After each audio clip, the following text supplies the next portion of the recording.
Hello Internet, it's me Josh, the Aging Gamer. So, are you excited? Avengers Infinity War is out now! 10 years of movie buildup has led up to this amazing, one-of-a-kind moment in cinematic history. It's crazy, and I'm so stoked for all of this. But, you know me, I love Marvel Comics, I love superheroes, I love all of this. I've done so many reviews on Marvel games, and you know what? I'm bringing you another one today. And it's basically a video game retelling of the Infinity War story. So, what kind of game is it? Is it good? Is it bad? Let's find out. Ladies and gentlemen, this is Marvel Superheroes in War of the Gems.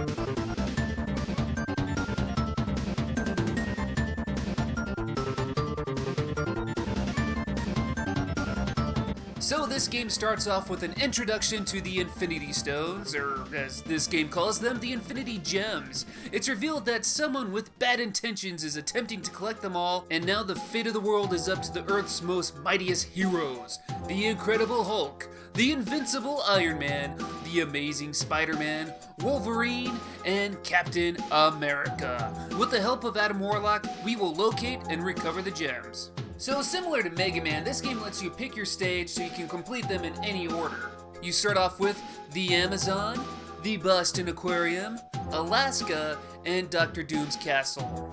As you can see, this is a 2D side-scrolling beat-em-up. Now the controls are pretty simple. Use the D-pad for moving around, of course, and there's one button for jumping and one button for attacking. That's it. Like I said, simple. However, pressing a specific combo of buttons with the characters will allow you to pull off some different kinds of attacks.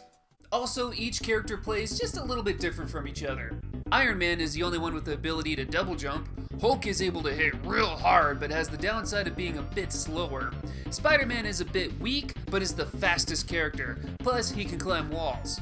Captain America is a mostly well-rounded character, and Wolverine is a pretty well-rounded character too, but he can climb walls and has the advantage of being the frickin' Wolverine. Now when we start playing the levels in the game, they're not too hard, they're pretty straightforward. It's basically a keep scrolling right, beat up a bunch of enemies on screen, and follow the go sign kind of game. With that said, I'll admit, I found this pretty hard at first. I kept getting my ass kicked, but once you find a character you like playing as, it's not too bad. For me, personally, I like using Spider-Man the most, with Wolverine as a close second. Once you play the game a bit, you start becoming familiar with enemy patterns and when the right frame to attack is. You'll get better, but you'll likely still have trouble with enemies like this evil Hawkeye that hits you with some cheap shots.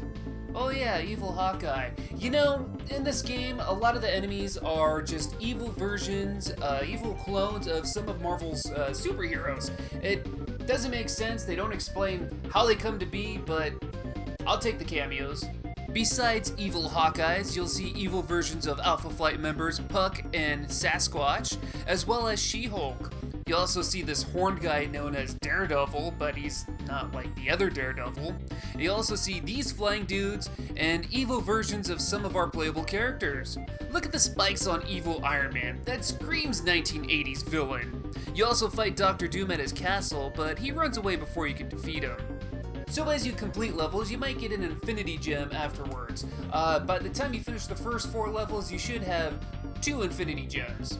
And before you start a level, you can equip a gem to your character.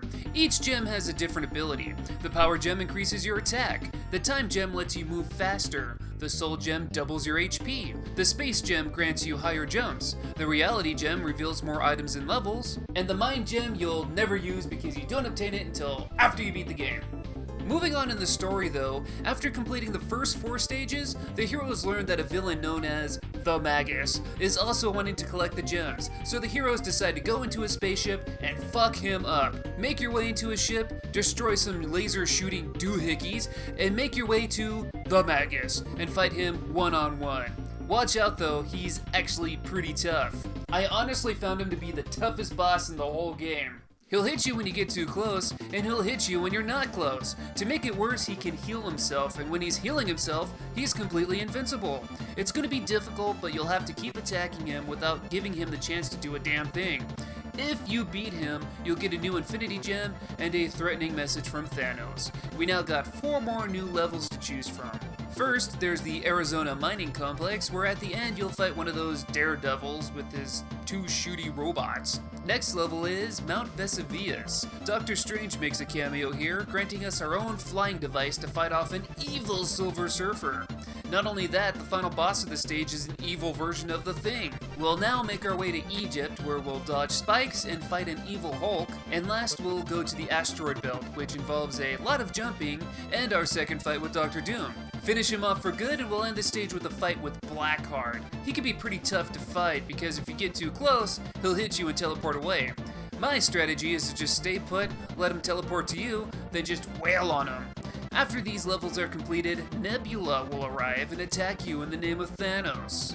Let me tell you something, I'm not sure how hard this fight was supposed to be, but with equipping the Power Gem to Spider-Man, I was able to kick her ass pretty damn quickly. Next up, Thanos appears and wants to put an end to you once and for all. Again, equipping the Power Stone makes this fight a hell of a lot easier. You might have an easier time equipping a different Infinity Gem to a different character, but this combo let me defeat Thanos pretty quickly. With him defeated, the heroes obtain the Mind Gem, thus finally collecting all of the Infinity Gems. Adam Warlock appears, says the stones are safe with him, and then he sends everyone home, and the end. And that is Marvel Superheroes and War of the Gems. So, how is it? Well, I got to say, it's a pretty fun game. It's nothing too special if you're not a fan of the Marvel properties, but yeah, I found it to be a fun beat 'em up. Like I said, this game could be pretty hard the first time you play it, but the more you play it, the better you'll get. Just find that hero you like playing as and learn their playstyle and combos. This game does throw a few difficulty curveballs at you, like some bosses being pretty damn tough and others being pretty damn easy. Also be aware that when you complete a level, your hero's HP does not recover, so keep a lookout for items during stages so you can heal or even revive your characters later on. Also make sure you equip an Infinity Gem when possible. You get unlimited uses, so don't be afraid to experiment combos. Outside of the gameplay itself, I gotta say, I enjoy how these old Marvel games always featured so many cameos and appearances from other series. It's a reminder of how big and awesome the Marvel Universe really is. I love the comics and all the characters, and it's really mind-blowing to see how much the Marvel Universe has changed since 1996, when this game came out. If you would have told me that there would have been a bajillion Marvel movies that all tied together, I wouldn't believe it. But here we are, and it's pretty damn cool. But these are just my opinions. What do you guys think? Think the game's cool? Think it sucks? Looks interesting? Not so great? Let's talk about it in the comments below. I thank you guys for watching. Go ahead and hit that like, I much appreciate that. And go ahead and subscribe so you don't miss out on future reviews, countdowns, discussions, all that good stuff. Like always, thank you guys for watching, and until next time, I'll see you later.